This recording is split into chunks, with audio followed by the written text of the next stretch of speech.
Good evening. It is 6:15, January 21st, 2025, and I'd like to call to order the meeting of the Perry Carnegie Library Board. Have roll call, please. And Coffee. Here. Bledsoe. Here. Marshall. Here. Davis. Here. Caldarn. Rupp. Williams. Here. Brown. And Wortham. Here. We have a quorum, and I have asked Josh Bell from First Christian Church to give our invocation today. Would you please pray with me? Loving and gracious God, we gather here tonight with gratitude for the opportunity to serve our community. Thank you for the gift of leadership and for the trust placed in each person seated at this table. We ask for your guidance as decisions are made that affect the lives of our neighbors. Grant us wisdom to seek solutions that promote justice, fairness, and peace. May we approach our discussions with humility, listening to one another with respect and compassion, always keeping the well-being of Perry at the forefront of our hearts. Almighty God, we ask that you bless this city, its residents, and all who labor to make it a place of safety, prosperity, and hope. Strengthen the bonds that unite us and help us to work together for the common good and be with those in our community who are in need, whether in body, mind, or spirit. May your presence bring comfort and healing to those who are suffering. We offer this prayer in your holy name. Amen. Amen. Thank you. First item is the consent agenda. I have to read the A and B. No, it's just the consent. I'll make a motion to approve consent agenda. Second. Roll call, please. Coffee. Yes. Bledsoe. Yes. Marshall. Yes. Davis. Yes. Williams. Yes. Wortham. Yes. It's good. Okay, do we have any comments from those assembled for the library board? Okay, we'll move on to number 5, presentation of oral quarterly report on library usage and statistics on Perry Carnegie Library by Pam Rigg, head librarian, but it looks like we have Savannah, Yes. which is our children's librarian. All right, hello. So I'm the children's librarian, Savannah, and I'm going to talk to you about the library today.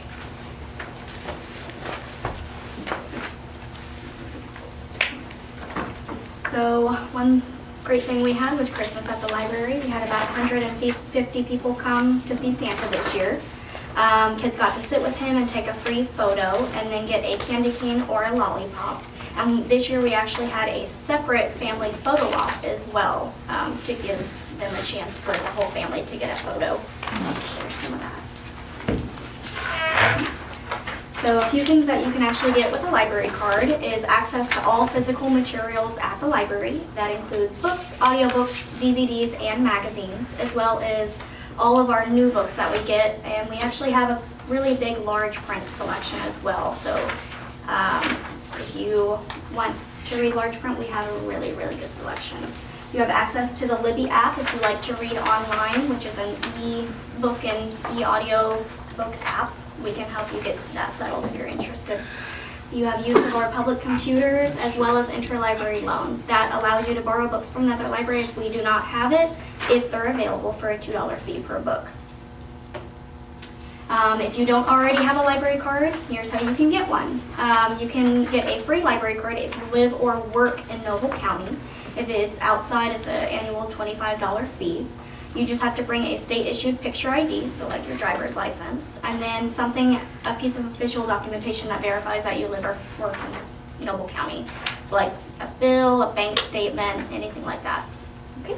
And if the library card is for a child, they have to be at least 5 years of age, and the parent has to bring them, parent or legal guardian. So things you can enjoy without a library card is our free Wi-Fi. You can enjoy it inside or outside of the building. It extends pretty wide. We have a monthly adult book club that meets the second Tuesdays of the month at 6 p.m. and it's really nice, easy, relaxed discussion, and you can just kind of get out and socialize. If you are interested in knowing more about that, just call the library for more information.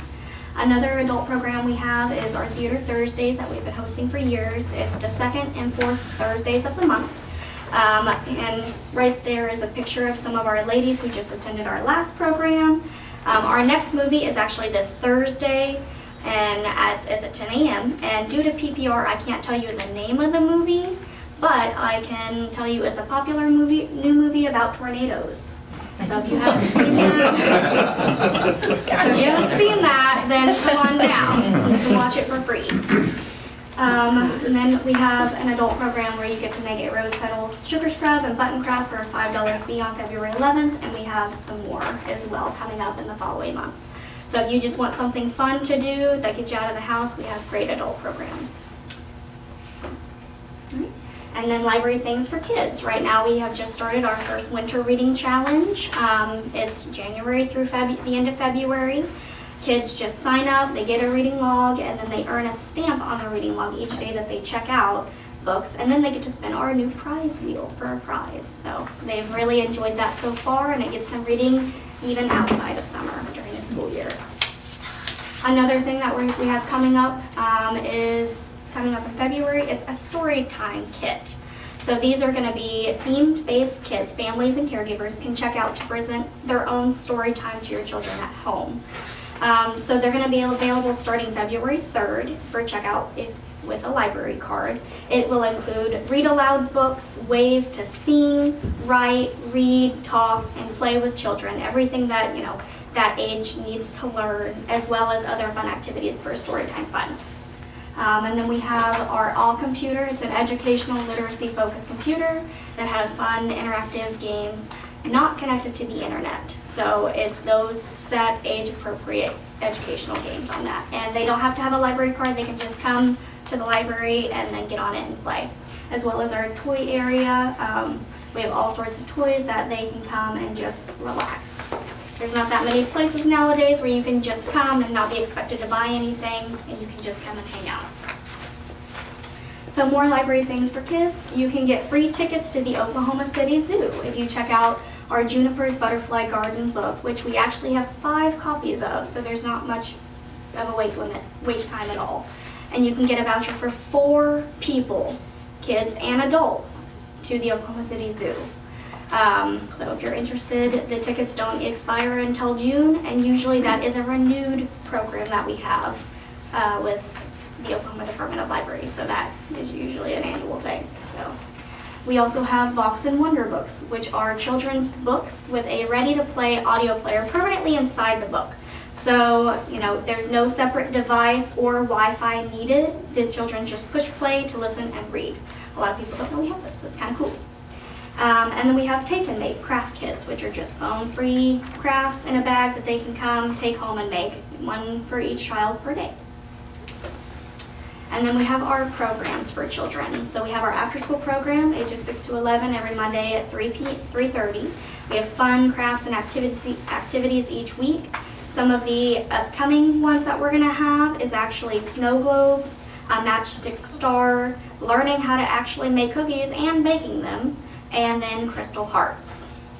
And then story time, ages 0 to 5, every Wednesday at 10:30 and 11:15. We do all sorts of stuff, like parachute play, bubbles, crafts, and games. We're actually going to have a Pete the Cat story time tomorrow.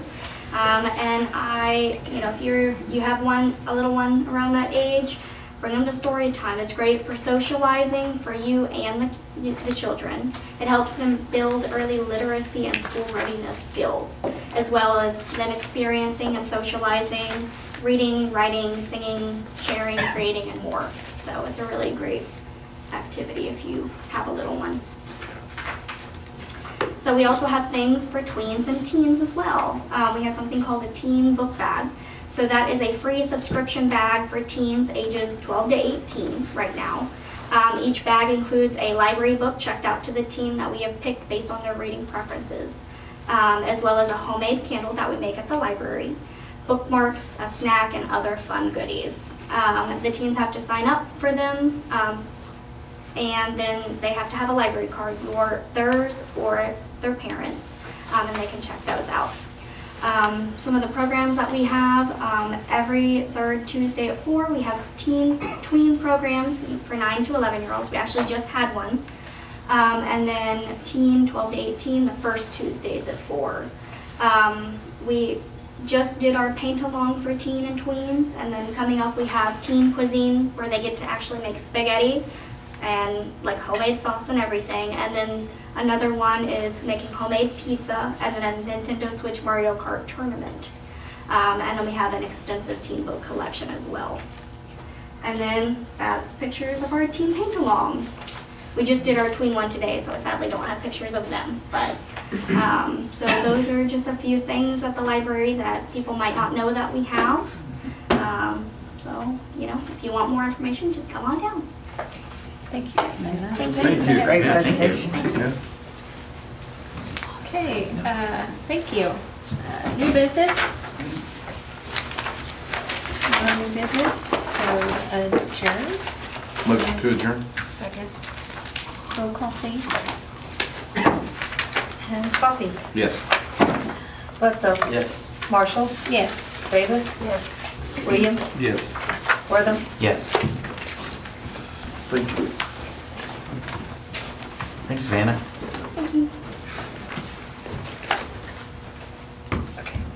All right. Welcome everybody now to our regular meeting for the City Council of the City of Perry here on January 21st, 2025. Let's call our meeting to order and have roll call. Coffee. Here. Bledsoe. Here. Marshall. Here. Davis. Here. Goldar. Rupp. Williams. Here. Brown. Wortham. Here. All right, we've got quorum. So let's start off with item number 1, our consent agenda. Motion to approve the consent agenda. Second. All right. And Coffee. Yes. Bledsoe. Yes. Marshall. Yes. Davis. Yes. Williams. Yes. Wortham. Yes. Item number 4, comments from those assembled pertaining to items on the city agenda or citizens presenting their concerns or comments. Do we have any? Yeah. Going up? Yeah, is this for the food pantry? Yes, sir. Oh, that's coming a little bit later. Okay. Yep. We'll get you on there, don't worry. All right. Well, let's move right along here. Item 5, proclamations, commendations, reports, and inquiries by the governing body. So let's start off with council reports. Ward 1, Scott? I would have a question. The Stonehill edition, maybe I should have waited till your deal, but where are we at on that? Yeah, I was going to give an update on it. Snow Edition, I actually sent them the draft agreement today. They're going to look through it and make sure they don't have any corrections, and then I'll bring it to council for final approval. Okay. So 99% done. 99%. I like that. That's all I have. All right. Thank you, Scott. Ward 2, we've got Austin. I don't have anything. Joe? I don't have anything. All right. Ward 3, Danette? Nope. Randy? Ward 4? No. All right. I don't have anything either, so we'll jump over to item number 6. Nate, what you got for us? Yeah, I have a couple of updates. One was Stonehill Edition. The second is Elementary Edition. So for those of you who aren't familiar with that, that's 28 new homes that are going in where the old elementary school used to be. That is in the final loan process. They're just doing some appraisals on it and hoping to begin by breaking ground the beginning of February is what they're hoping on for that one. So that's an exciting project. You may have seen the Lions Park addition, those 4 new homes going in, and they've done a phenomenal job of getting those up. They look really nice, nice homes like they kind of did on 11th Street, only they're the elevations are a little bit different. They're a little bit bigger, which is cool. As far as First Street updates, I've had a couple of questions on those. Our teams were able to get out and find one of the major issues with why those lights weren't on the north side. There should be still 5 or so that are off, but the rest should be on at this point. And they're gonna just keep working and figure out what's going on with those 5 so they can get those turned on. The other piece of that is the blue lights. Those are on warranty. Brian Wheatley, our electric superintendent, has reached out to the representative with that company and ordered replacement parts, so those should be coming in and then we'll switch them out. So that is in the near future as well. And those were the major updates. There's still a couple of things that you guys asked about. One was the bridge settling. on 15th Street, 7th Street, and Co has not had time to come out and look at those. He's been busy on other projects, but next time he's out, he'll go look at those. So that's where I'm at. On the lights, were we able to use our relationship with OMPA? on that? Yeah, so we talked to them about it, and they were going to try to schedule at the same time that they came out to fix a sagging line, but then our crews ended up having time and getting to it before that happened. So we still have about $25,000 in that account to be used for emergencies or any other work that we need done on the electric side of things. Cool. When does that lapse? It doesn't. Oh, it doesn't? Okay. I didn't know if it was like a year-to-year thing. No, we commit to a certain amount each year, but it doesn't like go away at the end of the year. Okay. So it's your Does it roll over? HSA. Yeah, it rolls. Oh, it does roll over? So we're good. Okay. Yeah. So we could potentially do a bigger project next year. Correct, We don't yeah. use In that. fact, we're talking about maybe having them do Stonehill Edition instead of contracting that out. Okay. But we're kind of looking at various options there. So. Hmm. Cool. Yeah. All right. Any other questions for Nate? Thank you, Nate. Yeah. All right. Item number 7, our CFO report. All right, you've got December numbers. You get me this week, month? No, meeting. You didn't need meeting. You got Russ last meeting, so. He knows the heat that you all can't handle 2 meetings in a row. All right, December numbers. We're halfway through fiscal year '25. Looking at cash itself, remained fairly consistent for where we were this time last month. About a little over 1% change, which equates to about $200,000. Which I know seems like a lot of money, but it's not a lot of money for a city. So that's actually good. Increase of about $200,000 or about a little over 1% there. No significant changes in any of those. The general fund itself, we should be at 50% of budget. We're halfway through the fiscal year. Everything's rocking along and we're hitting budgets in all spots. What was interesting about the month of in the month of December is our sales tax itself. Our sales tax actually deposited in January, but I'm bringing it to you for this meeting because it's the highest that it has been since we've been keeping records. $364,000, up 42% from last January, and From last 20. December. Okay. I'm following you. It's Yeah, December sorry, Yeah, sales tax, December not sales tax from the January. previous one, yeah. Yeah, and 22% over prior year, so really good. The sick report was actually out, it came out today, so I was able to look. There were 2 significant pieces. One, you all will expect, I just want to read it correctly. Metal Service Centers and Wholesale had a very large sell that they paid sales tax on in the month. And the other one, which I thought was great, is our full-service restaurants jumped up quite a bit for the month. So this would have been November sales. So I thought that was really good, interesting. So, and convenience retailers also had a nice little boost compared to the previous periods. So those 3 items are what kind of gave us a boost. Other than that, the general fund itself is showing a profit of over $2 million. You're like, holy moly, where'd that come from?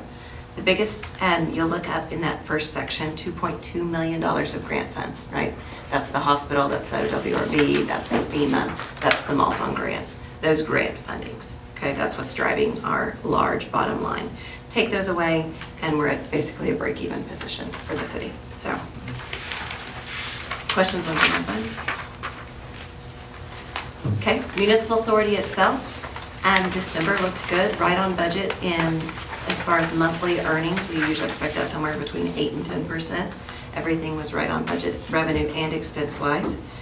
Total operating income that we get from our electric, water, sewer, and trash, $1.5 million. We're right on, we're at 52% of budget for this time of year.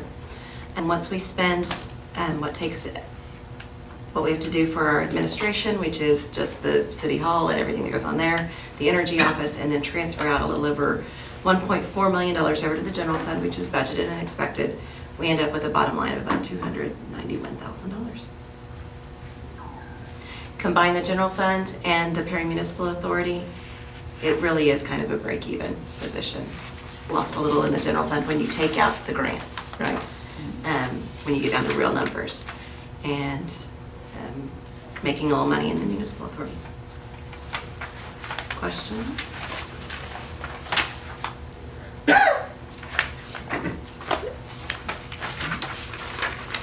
Okay. All right. Thank you, Meredith. Let's move on to item number 8. Consider approval of resolution number 2025-02 of the City Council of the City of Perry, Oklahoma, authorizing the city attorney to file an application with the District Court of Noble County, Oklahoma for disposition of certain seized and unclaimed firearms and related personal property, and to dispose of firearms and property in compliance with the court's order. We're just getting a stockpile of seized weapons from the police department. Yeah, more than 20 years of seized weapons. I did want to point out that, what we're talking about doing is having the court order us to give them to a licensed gun dealer and to sell them and/or trade them for new weapons. The reason I say that is I contacted the attorney for Oklahoma City, and you can imagine how many weapons they get. And their city council orders them all destroyed. And I said, why? Haven't you recommended? He said, of course I have recommended that we do that very thing. And that's a licensed gun dealer and transfer them to them and then receive a credit back and buy weapons. But Oklahoma City doesn't want to do that. So, you of course have that ability. There are some weapons here that will be destroyed, sawed-off shotguns, BB guns, pellet guns, weapons that are old, rusted, defective, and the like. But we did attach the list, and our duty is to mail notice out to persons if the value is a certain amount, and to post throughout the city. We're going to have a little hearing. People can show up if they have a right to the weapons. Some of the people that have rights to the weapons can't receive them because they're felons. And some, there are other issues. So in addition to this, we're doing weapons now. There's a bunch of bicycles. There's a bunch of other property. This is the process to go through. We haven't done this in, like I said, several decades. So there may be another one that follows this. That money can be transferred to the general fund. And of course, this money can be transferred to the general fund too, but the police department would like it to be able to trade on some newer weapons. And so that's the way I've posed it. If you have a problem with that, you need to tell me that. That's kind of how we're pitching the application. It's important for the officers to have the same weapon, the same caliber. In the event of any kind of issue, they can exchange. And the chief's here. Chief, do you have comments on that? We just want a weapons dealer to come say, what will you give us for all these guns? Because I'm opposed to having an auction per se, because my theory is we sell a gun, we may look down the barrel of it someday. And I don't want to sit there and do all the licensing and do all the federal paperwork. It's just easier for a dealer to come in and say, I'll give you this amount. And what we're wanting to do is our ARs are 17 years old, and according to law enforcement standards, you need to get rid of that gun. It's that old. Now, I told Nate today, it's not like we're the military shooting thousands and thousands and thousands of rounds. We do qualify and practice monthly with an AR, but they're just 17 years old. We want to utilize this money plus the trade-in of our current ARs to get new ARs with all the optics and have just proper weapons to have for the department. I think the only thing I would add that they didn't talk about is I ran an assessment of street value of what we would expect to get from these weapons, and it was $10,975. So, just I have a question about one of the weapons that says seized for no serial number. It's not on the list of those to be destroyed. Can someone purchase a gun that has no serial? No. That one needs to be moved. It probably needs to be. Like Bryce said, there's some in there that like been found in the mud. I mean, the dealer's going to say, go away or go get it melted. He doesn't want it. So But I think the internet, what Nate said, Richard Tyler, our detective's done a really good job doing the evidence on the weapons. And he just went by internet value, so that may be high, 10,000. I told Nate, I don't want the dealer to see me, maybe 7,000, but I just don't want us to think we're gonna get that amount, because there's always times, well, that gun's got a crack and this and that. We're just going off internet-based price. Question I have, how often do we do this? Do we wait like every 20 years or something, or do we Lot not of do this it's- like yearly? No, district attorneys, I mean, there's cases that prolong and you cannot do anything with the weapon until their case is settled and there's Okay. conviction. Yeah, some of these weapons were way before I got here. This is a long time. Right. But they just brought the issue to me, and Right. so we're moving it on. I've done 2 of these in 39 years, so. I mean, the truth is, Mayor, though, you bring up a good point that we should probably have some kind of procedure in place, right? Yeah. Where this area is for weapons that are, currently being used in cases, then we can move them once that case is over. And we don't have anything like that in place, and we probably should at some point. Something to look And at. bicycles Mhm. and a lot of other property that we Right. hold, correct? That can be discharged through this, Right, can be disposed of through this procedure. right, whether it's yearly, just, we're not a storage unit. Yeah. And these that are being destroyed, how are they destroyed? You let we'll let the dealer take them. I mean, if they're gonna be trashed, he just takes them and they do the proper destroying of it. It's not like we're gonna throw it in the trash or nothing. We're gonna let a certified buyer do what they need to do with the weapon that's no good.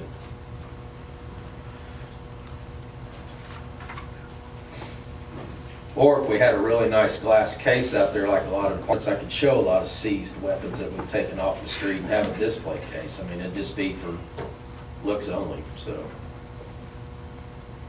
They stamped them in Oklahoma City, which must mean crushed them. Like a car crusher or something? Something, I mean, he used the word stamp, and I didn't.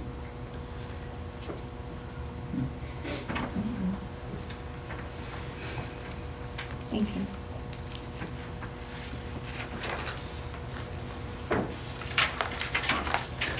All right, council, any other questions on that?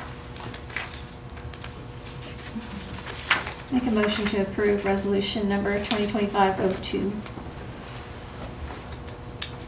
Second. Okay. And Coffee. Yes. Bledsoe. Yes. Marshall. Yes. Davis. Yes. Williams. Yes. Worthing. Yes.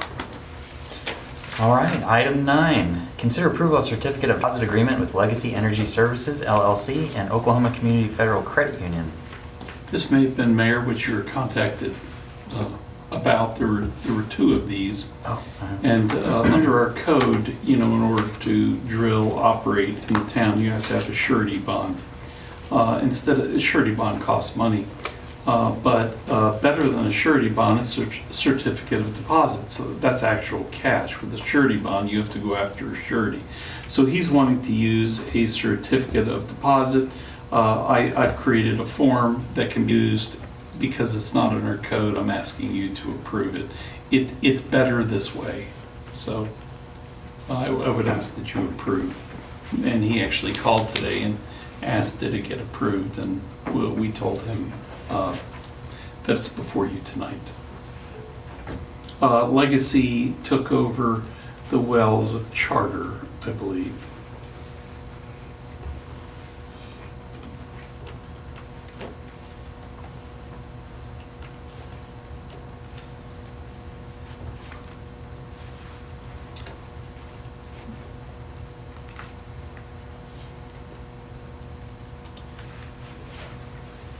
Questions?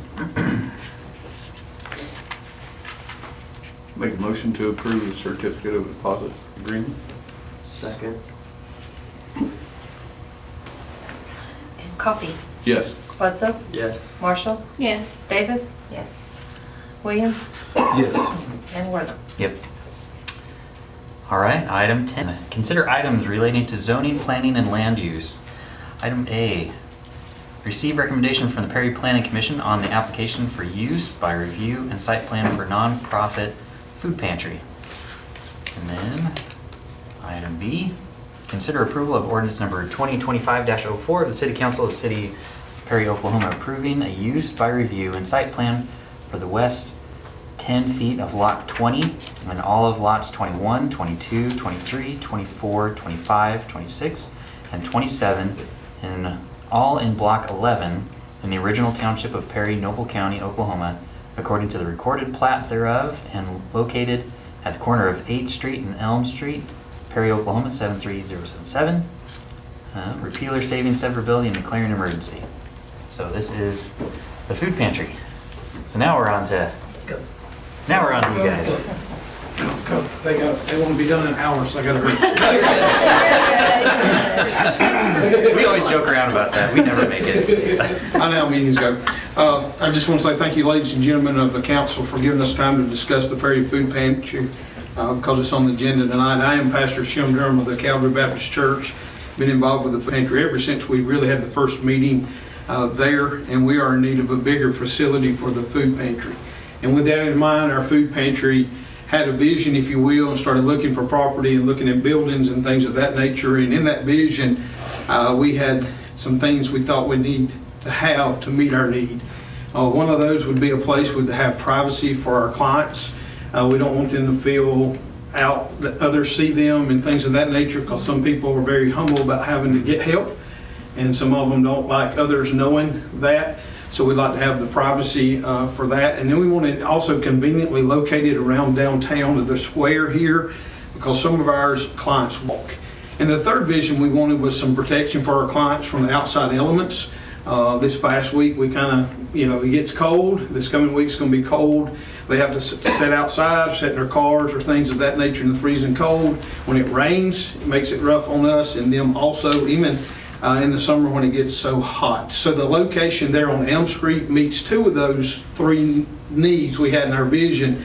However, with the new building, it helps us with our third one, which is protection for our clients. In that way, there'll be enough room in the new building that we can allow our clients to come in and wait their turn to shop. Speaking of shopping, our food pantry is a unique in that it's called a client choice pantry, which means simply that our clients get to shop and pick from a variety of choices to help meet their needs. For example, right now on our shelves in our soup choices, there's the cream of chicken, cream of mushroom. They can get vegetable, tomato soup, or chicken noodle soup. However, other pantries, when their clients come, it's basically just they pick up a bag or they pick up a box of food. Our volunteers, which I'd have to say thank the Lord for a lot of our volunteers. Everything we do is volunteer. Nobody is paid, so I do want to give a shout out to our volunteers, and we appreciate them and all the work they do. They help our clients shop through our shelves, and we do that to ensure they get the amount of food that is appropriate to the number of persons in the family. In our food pantry, we have three categories. They have a family of 1 to 2, a family of 3 to 4, and a family of 5+. So when you come through and shop, like when you come to the soups, a family of 1 to 2 gets 2 cans, a family of 3 to 4 gets 3 cans, and a family of 5+ gets 4. So, sometimes shoppers might want to get a little more than they're allowed, but sometimes it depends on the case, amen. But anyways, we look through that. The new facility allows us to have more resources, and those resources we purchase from our regional food bank in Oklahoma City, and we also obtain those from local food drives. Matter of fact, Ditch Witch ODOT just done the Jacob Anderson Memorial Food Drive. Got a lot of food from them. We got a lot of food from Homeland for all those that purchased the bags during November, December. That came to us. And so we thank you for that if you help with that. But that's how we get our resources, and our clients get to pick from more resources, and even having more helps meet their need. And right now we are definitely at our limit on shelf space available where we are in the building we are now. The new facility will also allow us to further reach to those families who still need assistance with food throughout the community of Perry, because according to the demographics, there are still many families who still need help. And as a pastor, I have to think of a scripture, and when I see how the Lord has brought all this to pass through grants and through everything going on, I think about in Nehemiah where the city of Jerusalem had been burned, and the Lord needs Nehemiah to go back to rebuild the wall in Jerusalem. And in Nehemiah chapter 4, verse 2, the enemies asked the question about them coming back to build. And here's what they said. Will they revive the stones out of the heaps of the rubbish which are burned? And I say, wow, how that God could use a facility to feed the hungry from the rubble of an old church facility there on that corner. And once again, I just want to say thank you for your time. I appreciate it. Thank you, Brother Ship. Good evening. I'm Pastor Ron Fike at the Presbyterian Church, and I've seen many of you before, so good to be with you again. I've got this timed out to 2 hours and 30 minutes, so here we go. I'm sorry, 2 minutes and 30 seconds, but I got to go fast to get there. So, I'm Pastor Ron Fike. I have the pleasure of serving the Perry Presbyterian Church, which owned the property at 8th and Elm from 1893 until we sold it following the 2011 fire that destroyed the building. Some of you may remember the Reverend Joshua Kerr. Josh was my predecessor.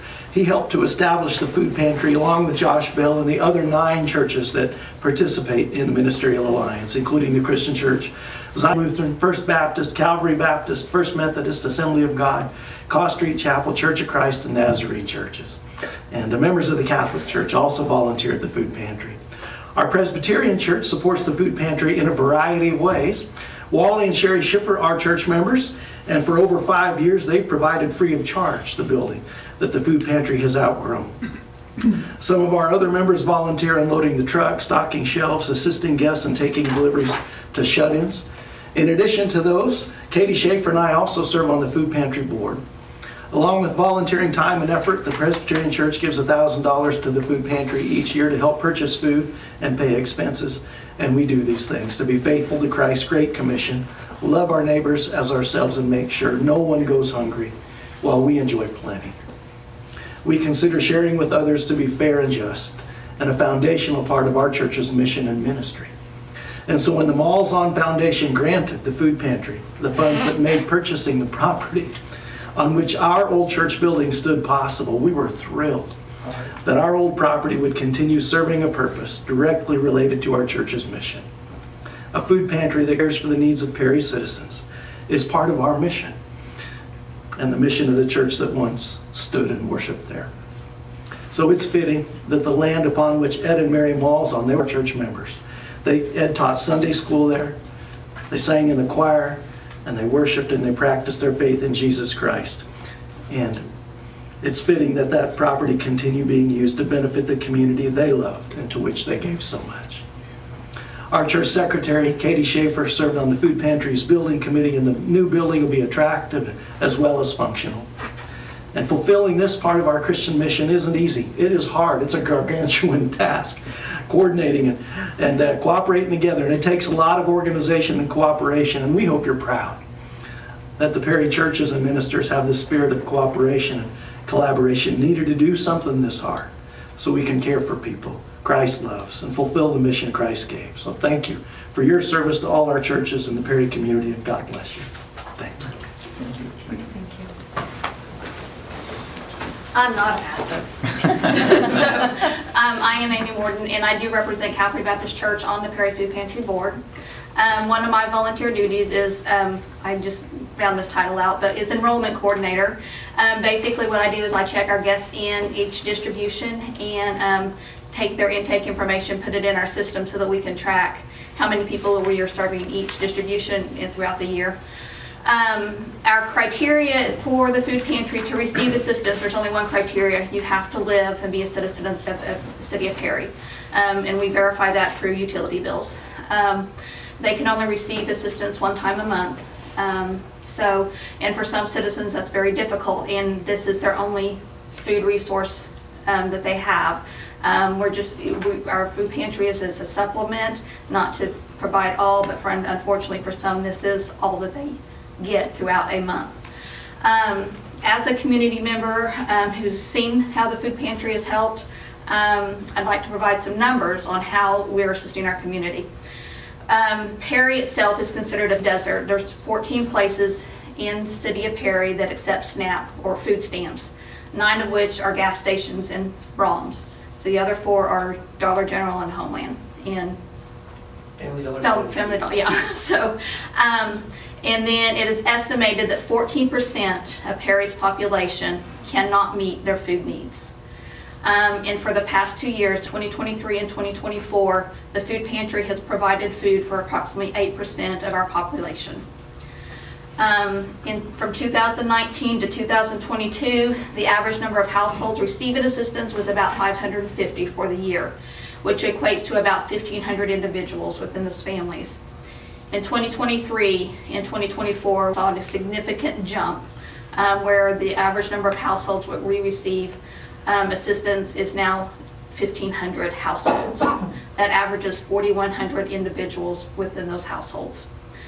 2023 is when SNAP benefits were decreased after COVID, so we attribute some of that increase to that, and then inflation and the cost of goods.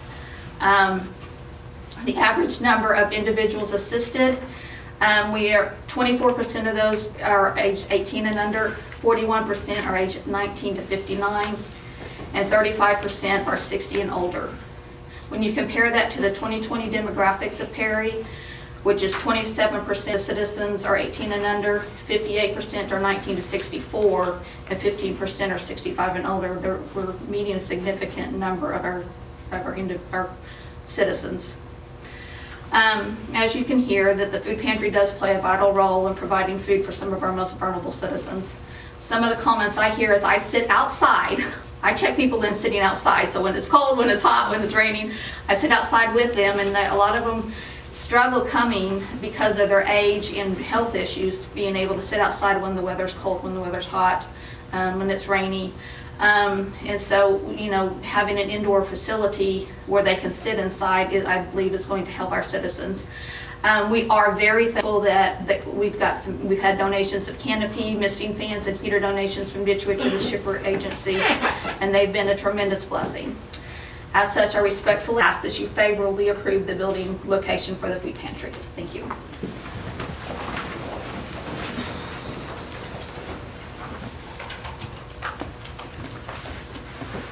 All right, anyone else? Seeing none. I'm just here to look pretty. You're just here, you do look pretty. Josh? So this has already gone before Planning Commission. Yep, and and they approved it. They've passed it on to us, and, you know, I'd like to thank the Ministerial Alliance for coming out and presenting this to us.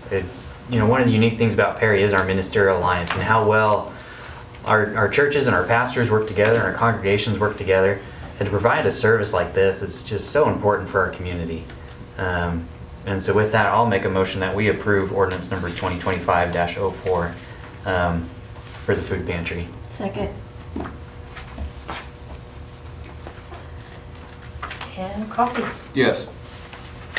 Bledsoe. Yes. Marshall. Yes. Davis. Yes. Williams. Yes. Wortham. Yes. All right. And with that, yep. We don't have enough votes for the emergency. Oh, yeah, we have to. Oh, right, we have to have a few more, so we'll have that on the next one. Yeah. Yep. And so that is item number 11 that we will save for our next meeting.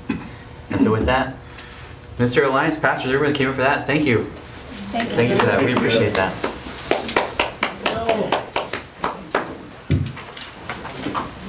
Thank y'all so much. See you tomorrow, Doug. I mean, you don't have to leave if you really want to stay. We've got exciting stuff for the rest of our meeting. I got another meeting.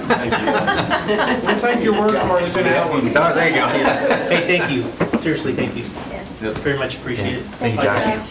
Thank you. All right, seeing that we're passing over item number 11, we'll go to item number 12, which is to discuss with airport engineer the grant opportunity to construct aircraft hangars at the Perry Municipal Airport, consider approval of master services agreement, and task order number 1 with Park Hill to perform the FY25 hangar construction project, designate the funding source for the engineering portion of the project in the amount of $85,800 to be reimbursed by federal and state grants in the amount of 95% of the expenditure, or take such further action as may be recommended by airport engineer. Good evening. I'm Toby Baker with Park Hill, and I've been working with you guys at the airport since 2014. And I think most of you know that you are eligible for entitlement funding through the FAA each federal fiscal year. And those funds accrue at FAA until such time that we apply for a grant based on bids. And then the FAA will issue a grant to the city, we perform the work, and we're able to draw from those grant funds to pay for a portion of the work. Something that is relatively new within about the past 3 years is the Oklahoma Department of Aeronautics and Aerospace came out with a hangar grant program. And their hangar grant program will fund 40% of a hangar project. And so that's all costs associated with it, construction, design, everything that's related to the project. Now that leaves another 60% that has to be funded, but the cool thing about their program is we can leverage it with the FAA funds. So we can actually, they do require that the city have a minimum of a 5% share, but we can get 40% funding from the state, 55% of what we need from the FAA through your entitlements, and get 95% funding for a project. One of the neat things about a hangar project is it actually provides a source of revenue for the airport. Most of the things that we do are just infrastructure projects, new pavement, rehabilitating pavement. We've done a couple taxiway projects out there for you. We have had one revenue producing project, and that was the new fuel system. But this would be another opportunity to generate a residual stream of revenue for the airport through this project. And so that's why in discussions with Terrence and Nate, in talking about your 5-year capital improvement plan, this was the item that kind of rose to the top of the list. So what we are proposing as a project is a multi-unit hangar, and so it would be 4 50 by 50 hangar units. And we don't necessarily have to do that, but the reason we were suggesting that is likely going to be the easiest thing for you to rent out and where there probably is the most demand. We could build a large hangar. Now we start to get into some fire code issues and having to have fire suppression once we reach a certain size and certain types of activity. But that's a little more speculative, and so if you did not have a tenant already lined up that is going to want to lease and be able to afford the lease payment on a larger hangar, we felt like the 50 by 50 approach would be a little more conservative as far as who we think you have the demand for right now. A 50 by 50 hangar, you can put a medium-sized twin-engine aircraft in that. And you could also put 2 smaller single-engine aircraft, especially if one's a high wing and one's a smaller or a low-wing aircraft. We did some hangars like this in Purcell about 1.5 years ago, and right now they only built 2, and they have 4 aircraft in those 2 hangars. And so there's an opportunity to increase your number of based aircraft as well with this kind of layout. So what is actually on the agenda is you guys completed an airport consulting engineer selection. It's been several months ago, but at the time you did not have an FAA funded project planned. The FAA requires that you only utilize a master services agreement under their grants for a period of 5 years. And after that, you have to go through the consultant selection process again. So at the time, it was decided that rather than execute that contract and then not do any work under it for, I think it's been almost 1.5 years, to wait and do the master services agreement at such time that you wanted us to perform the first project. And so the agenda has the master services agreement, and then task order number 1 under that agreement would be our design services for the 450 by 50 hangars. And so that's kind of a background of kind of what we've discussed with Nate and Terrence, but would certainly stand for any questions. I believe you guys had some questions at the last council meeting, and we provided some written responses to Bryce and Nate, but certainly any other questions that you might have.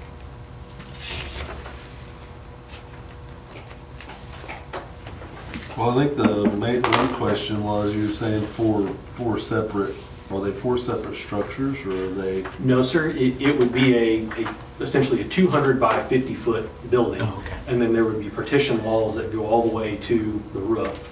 So you have shared partition walls and a shared roof. And so you could think of it as 4 units inside of a single building. So it could be used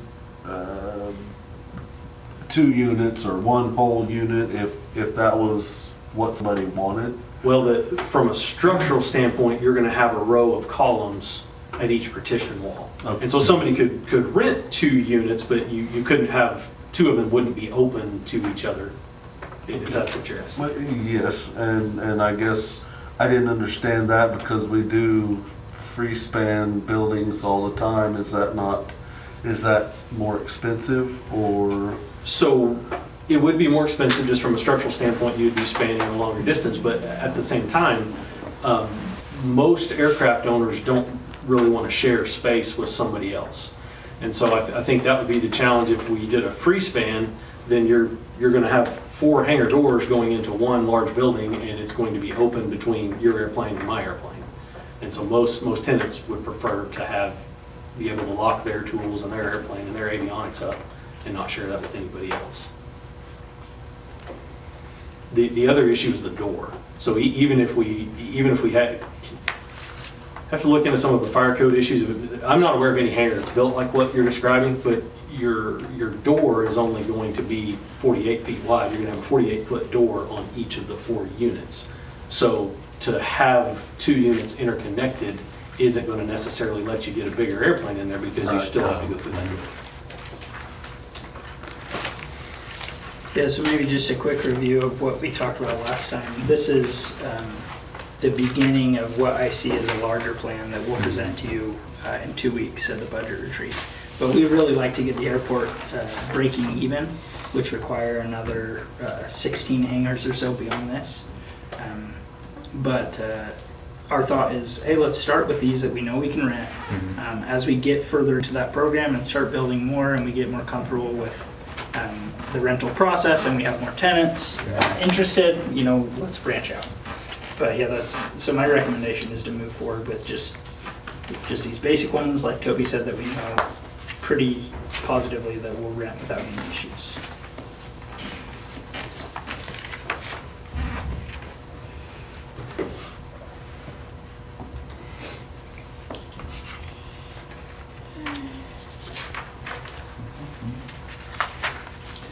And our total cost on this would be like $4,200? Yeah, for the engineering, $4,290. Yeah. Right, because 95% of that would be covered in that. Yep. And where would that come from? Yeah, so do we have to designate the funding source for that? We would, as of right now, we would take it out of our carryover balance. And we have carryover. We do. Okay. Enough for that? It's dwindling, but we do. And you said that I can't remember the exact term, but the return on investment would be a short return on investment, like 3 or 5 years? Is that what you? Yeah, So- very short. So in Purcell, they're renting those 50 by 50s for $600 a month. And so you pretty quickly, what we had suggested, preliminarily would estimate a total project budget of about 1.1 million. And so you'd have an ultimate city share of 55,000. And so I think that first rule of engineering is never do public math. I think that to get back your investment in that was a little over 3 years. Right. You did pretty good. With the public math.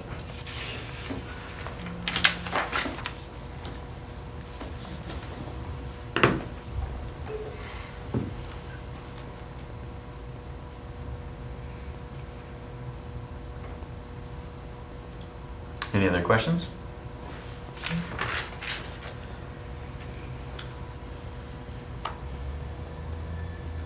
I make a motion to approve the master services agreement and task order number 1 with Park Hill for the hangar construction project. Second. Okay. With that, do we need to note how we designate the funds, or it'll just happen?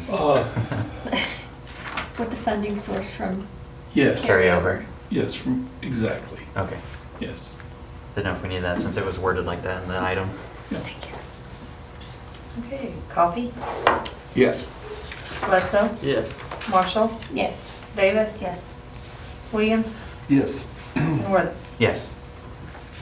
All right, thank you. Thank you. Thank you. All right, item 13, consider making offer on Weiler Grader to the town of Okeen and designate the funding source. Let me give a little bit of background on this one. So this is kind of interesting.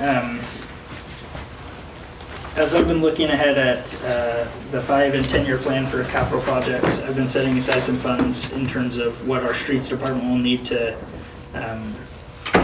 independently do our own streets here in town. Now I realize we just made, partnerships with the county, and I'm grateful for those, but at the same time, I fear that we'll overuse them with the amount of streets that we're planning on doing, and that they'll get pretty tired of hearing from us fairly quickly. And so I would really like to get our own equipment, and I think that makes sense. Now, as far as a grader, where does that fit in that? It was a little bit lower on the list because a grader, the work isn't as demanding in terms of you can just tell the county, hey, we need to borrow it, we can do 3 weeks, 4 weeks before we work on the actual laying the asphalt, right? So there's some more flexibility there versus like the dump trucks, it's like, oh, we need them this day from this time to this time, So it sat a little bit lower on my list, but then this opportunity came up where Okina is selling their grader as 100 hours on it, and we think we can get a pretty good price on it, probably between $25,000 and $50,000 off. And so my thought process is, well, if we're gonna buy this anyway, even if it's 2 or 3 years, maybe we just make an offer now, and we do that with some of our equipment, setting aside some funds and saying, hey, as opportunities arise, let's take advantage of those opportunities to save money long term. So yeah, that's why this came before you today. I told Critter, he went out and looked at it today, and him and Lee are both pretty excited about it. Why are they selling it? Just curious. Yeah, they just haven't used it. They don't have anyone with the expertise in the city to use it, and they just have let it sit. So, yeah, good question. And so what's the cost? Yeah. Saving 25 to 50,000, so how much does it actually cost? It's 140,000 is what they're asking. Now, we think we could make an offer of probably 100 to a 125, and that they would accept it. When you had it broken down in your kind of budget plan, how much did you originally have for a grader? That's a good question. Full price. Yeah. I would assume full price.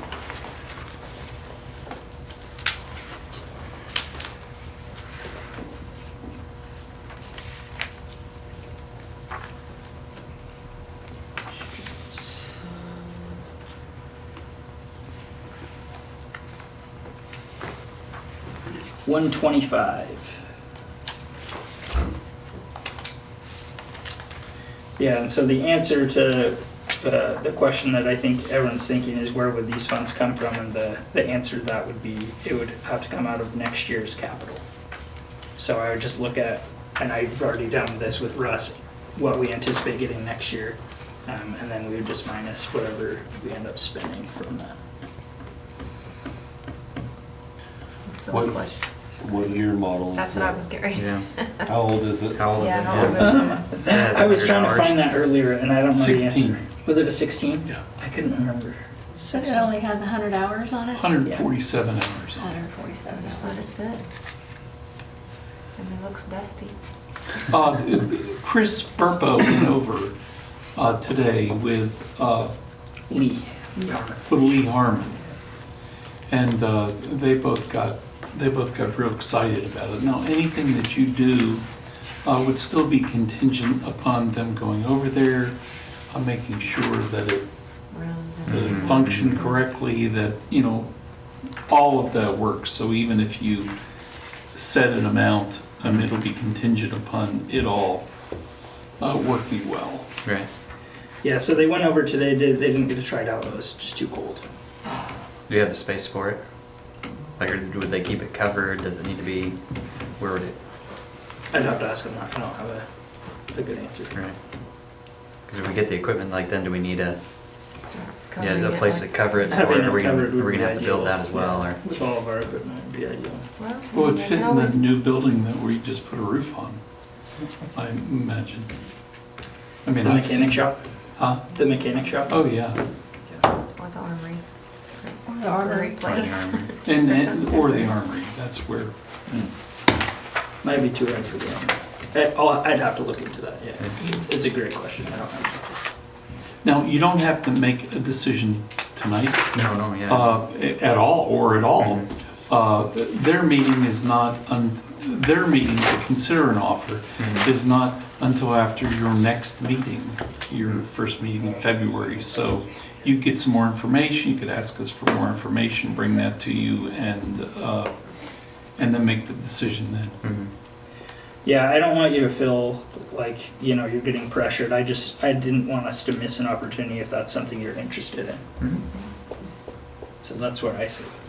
Yeah. No, I think good. I mean, opportunities are good to look into. Doesn't mean we have to go for it, but it's good to research. And if it is a good deal, then take advantage of it. It's something we can wait on. And we have the money, if we have the money Right. for it. Yeah.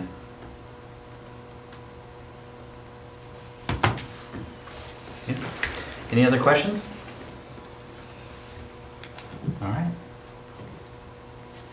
I'd say we'll look forward to hearing more about this during the budget retreat then. Sounds great. Item 14, any new business? All right. Item 15, consider convening into executive session to negotiations with representatives of the following employee groups: Fraternal Order of Police, Lodge 137, and Local 4242, International Association of Firefighters, pursuant to Title 25, Section 307B.2 of the Oklahoma statutes as amended. Now with that, Nate did say that nothing really has changed. They're still negotiating with the fire, so there's nothing to bring to us with that. But the police is ready to go. If you guys feel comfortable with what you told us last time, which is what we offered them, and they are comfortable with that, then we'll move forward with them. You know, and we don't need to go into executive session. Awesome. So unless somebody wants to go into executive session, we can pass over that. And we'll jump right into item 17. Consider approval of First Amendment to the FY 2024-2025 agreement between the City of Perry, Oklahoma and the Fraternal Order of Police, Lodge 137. But I won't list the firefighters because that's on hold. So this is just with the police. So moved. Second. Okay. We have a motion and a second. And Coffee? Yes. Bledsoe? Yes. Marshall? Yes. Davis? Yes. Williams? Yes. Wortham? Yes. Item 18, our We're favorite. ready to adjourn. Adjourn. Second. And Coffee? Yes. Bledsoe? Yes. Marshall? Yes. Davis? Yes. Williams? Yes. Wortham? Yes. Okay. All right, let's call our regular meeting for the Perry Municipal Authority and have roll call. And Coffee? Here. Bledsoe? Here. Marshall? Here. Davis? Here. Goldar? Rupp? Williams? Here. Brown? Wortham? Here. Item 1, our consent agenda. Motion to approve the consent agenda. Second. Coffee? Yes. Bledsoe? Yes. Marshall? Yes. Davis? Yes. Williams? Yes. Wortham? Yes. Item 5, any new business? Nope. Item 6. Motion to adjourn. Second. And Coffee? Yes. Bledsoe? Yes. Marshall? Yes. Davis? Yes. Williams? Yes. Wortham? Yes.